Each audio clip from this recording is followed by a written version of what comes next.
mga kaibigan, muli po nagbabalik ang inyong kaibigan na si John Wick.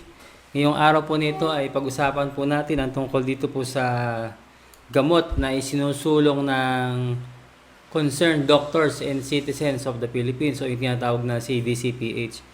Well, ang inyong lingkod na si John Wick ay hindi naman po talaga sinasabing pumapabor dito sa gamot na binabanggit na ito, yung tinatawag nating IBM, pero pag-aralan po natin kung ano po ba saan po ba nanggaling itong gamot na ito at bakit po ba nasabi ng CDCPH na ito ay isang tinatawag na wonder drug, no? At itong gamot na to ay sa kaalaman po natin o kung di po pa natin nalalaman na ito po ay matagal na, mahigit 100 taon na pong isinusulong ng CDCPH.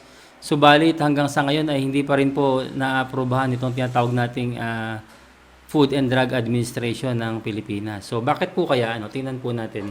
So alamin po natin kung ano po itong tinatawag nating IBM o yung sinasabi nga nilang ivermectin. Paiksiin na lang po natin ang ating terminolohiya para hindi tayo masyadong ma-check ng mga fake checkers natin, ng mga kaibigan sa social media.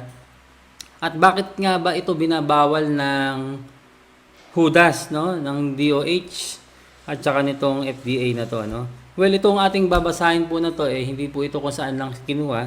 Pwede niyo pong makuha po itong mga impormasyon na to sa nobelprize.org. Ito po yung mga nailathala na mga binigyan ng award dito sa Nobel Prize na to, no? At saka dito sa NCBI NIH.gov. Pwede nyo pong tingnan po yung mga website po na yan, no? Ito po ay mga talagang kilalang mga publication o mga tagapaglathala ng mga artikulo na may kinalaman po dito sa mga imbensyon na nagawa na ito, no? So ito pong IBM na tinatawag na to, ito po yung tinatawag nilang wonder drug na nagmula po sa bansang Hapon. At ito po ay pag-uusapan natin yung human use perspective. Kasi dalawa po ang pinagagamitan yan Meron po sa hayop, meron po dun sa tao. So dun po tayo sa tao kasi po tayo ay ang pag-uusapan po natin ay para sa mga tao, no? Hindi po natin pag-uusapan yung para sa hayop, no? So ang gamot na ito ay nadiskubre noong mid or late 70s pa po ito, no, sa Japan, sa Kitasato Institute of Tokyo, Japan, no? Originally, noong unang panahon, ito po ay ginagamit, kaya nga lagi sinasabi po nila na ito po ay para sa hayop. Originally po kasi ito po ay ginawa para sa mga veterinarya, no? Gamot para sa veterinary, no? So marami pong ginagamot ito, no? It kills a wide range of external, internal parasites para dun sa mga hayop. So ginawa po talaga ito para sa mga hayop. At itong IBM ay derivative of ivermectin. So ang pangalan po talaga pala niya nung araw ay ivermectin at ginawang ivermectin, no? So meron lang po sa kasaysayan natin sa buong mundo, meron lang pong mga ilang medisina o gamot na tinatawag na or nagki-claim na tinatawag na wonder drug. Isa po dito yung IBM. At ang ilan nga lang po sila, no? At ilan nga lang po dito yung tinatawag nilang penicillin, katulad ng aspirin. At itong IBM ay napaka bibihira yung mga gamot na tinatawag na mga wonder drug. Ibig sabihin po yan, talagang napakabisa po niyan, no? So ano po ba ang nangyari niyan at ano po ba ang kasaysayan niyan?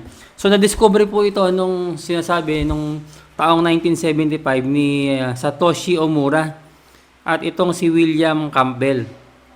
So ito pong si Satoshi Omura ay nanalo po ng Nobel Prize in Medicine. So ito po yung talagang kumbaga ito yung talagang pamosong award para sa mga magagaling na mga inventor at mga nagdidiskubre ng mga gamot para sa medisina.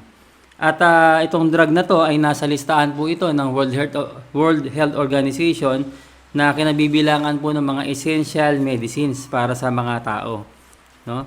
At inaprubahan po ito sa Amerika, sa United States Food and Drug Administration as anti-parasitic agent. Noong taong 2018 naman, sa Amerika, ang ivermectin ay nagkaroon po ng prescription sa mga tao, more than 100,000 po yan sa isang taon. Ibig sabihin talagang napakarami pong taong gumagamit nitong IBM na ito, no? At nung ginawa po ito, nagkaroon po ng itong si Satoshi Omura at saka itong si William Campbell, ay nagkaroon po sila ng collaboration doon po sa kumpanyang Merck, no? Kung medyo familiar po sa inyo yan, nagkaroon po tayo ng isang vlog po about dito sa kumpanyang Merck dati po na may kaugnayan kay ito yung namatay po na sales representative, no, si Brandy Von, no. So dati po siyang empleyado nitong sinasabing Merck na company na ito. So saan po ba ginagamit itong IBM na to? Ano ba yung medical use niyan para sa mga tao? So ginagamit po ito yung sa mga sakit na tinatawag na river blindness. Madalas po yan ang sakit po sa mga bansang mahihirap po, gaya ng mga Brazil, ganyan, mga third world countries, mga Africa, mga iba-ibang Nigeria, mga ganyan, no. Mga bansa sa mga Southern Africa, Western Africa, yan, mga ganyan po, no. Ito yung mga ginagamot din po nila sa yung mga peste sa mga ulo natin, yung mga kuto, sa mga lice, no. Scabies, yung mga galis-galis, lungworms, ascariasis, yung mga bulate po, yung mga parasitiko, lalo sa mga bata, yung mga malalaking tiyan ng mga bata, yan, ginagamot po nila yan. Lymphatic filariasis, so mga bulate po ito. Karaniwan yan po yung mga gamit po niyang IBM na yan. So, sinasabi nila, ang kada gamot na iniinom ng tao, may mga side effects yan. Pero sinasabi po dito, hindi po, kumbaga napakabihira daw po ng mga side effects nito. Yung mga para nangangati lang, nagkakaroon lang ng rashes daw dito sa mga balat nila.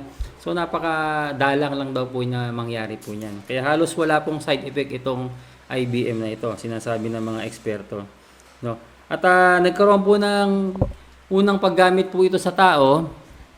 No, nung una sa hayop po ito, nagkaroon po ito ng unang paggamit sa tao nung taong 1988, no. Sabi po nila dito, ang ginamot daw po dito yung tinatawag na onchocerciasis, ascariasis, no, filariasis. Ito po yung mga may kinalaman sa mga bulate nga ho, yung mga parasitiko. At nung ginamit po ito, sabi dito, throughout the next decade, no, and over 200 million people are taking IBM annually.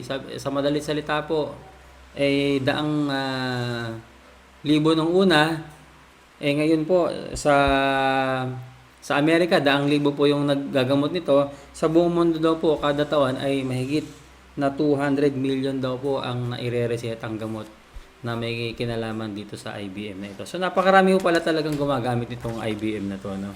So ano po ba yung mga ginagamot itong mga IBM na to? Gaya ng nabanggit natin kanina, ano po ba yung kasaysayan ng kahusayan daw ng paggagamot nito? Sinasabi po yung tungkol dito sa IBM treatment, mga kaibigan, noong 2014 daw po ay 255 million daw po ang nagamot na sakit nito. Anong mga klaseng sakit kaya yan? Ito yung mga tinatawag nilang parasitic diseases, like nabanggit ko na rin po kanina, filariasis and onchocerciasis. Medyo napakahirap sabihin itong mga sakit na to. So sa madalit sabi po, mga bulate po yan, no? Mga parasitiko sa katawan ng tao. At nung 2013 naman daw po, halos magkasunod lang na taon yan, 227 million sa kaparehong mga sakit o mga parasites. So ibig sabihin, noong 2014, mas dumami pa daw ang gumamit po niya. At malamang marami pa rin po ang gumagamit niyan. Lalo ngayon pong panahon ng pandemic. Bakit?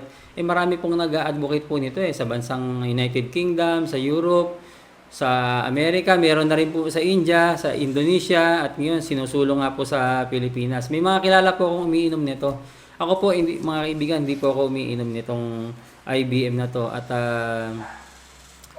hindi ko naman sinasabing wag kayong uminom o uminom kayo, pero neutral po ako pagdating po dito. Kung gusto niyo uminom, bahala po kayo. Kung ayaw niyo, okay lang naman po 'yun, no? So, sinasabi kasi sa Bidco, ito daw ay parang pang-prevention para sa Bidco, no? Early treatment and prevention para sa Bidco. Kaya ayan ang ginagamit. So, sino may mga bansang gumagamit po niyan, lalo na ng mga nagdaang taon? Madalas nga pong ginagamit po ito sa kontinente ng Africa, lalo na yung mga bansang mahihirap po doon, mga tulad ng mga Nigeria na yan, mga ganyan. At sa South America naman, yung mga bansang mahirap din yan, gaya ng mga bansang Brazil, India, yan. So yan po yung mga bansang gumagamit madalas nito. At sa Pilipinas na rin nga po ngayong mga panahon na to.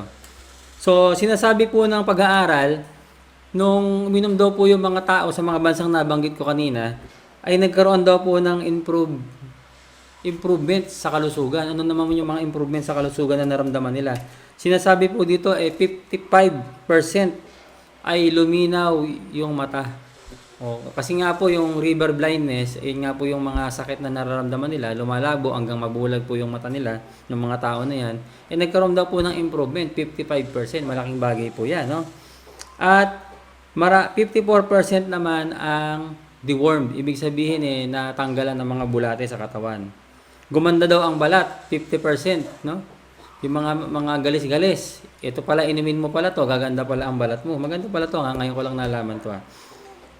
Pagkawala o pagbawas ng pangangati ng balat, 44%. So kung nangangati pala ang balat mo, maganda palang gamot itong tinatawag nating IBM na ito. So ano pa, bukod sa kalusugan, social, no? Sa social naman, na buhay ng tao, no? 75% ay nagkaroon na ng ability to work. So dati hindi nagtatrabaho, bulag ang mata, maraming galis, nahihiya magtrabaho. 75% nakapagtrabaho na. So napakalaking porsyento po niya, no? 3/4 ng uminom daw nito ay nakapagtrabaho na. Batay sa kanilang pag-aaral. 23% ay tumaas ang self-esteem, yung confidence. Kasi nga, maayos na yung pangangatawan mo, wala ka ng mga galis-galis. Siguro, ayan, nakakapagtrabaho na sila. 26% peer acceptance. Ibig sabihin, tanggap na sila ng society. Bakit? Maganda na yung kanilang katawan Maganda na yung balat nila no? At maganda na yung kanilang vision, no? Siguro, hindi na nagkaroon ng mga sa mata nila, yung mga sakit-sakit sa mata nila. Nagamot daw po yan, no? 15% ang improvement sa school attendance. Siyempre, nahihiya po yung mga bata dahil kung maraming galis ang bata, nahihiya nang pumasok. So, pala absent. At saka kung may karamdaman, talagang magiging pala absent. So, ano pa daw po ang mga ibang ginagamit nito, itong IBM na to?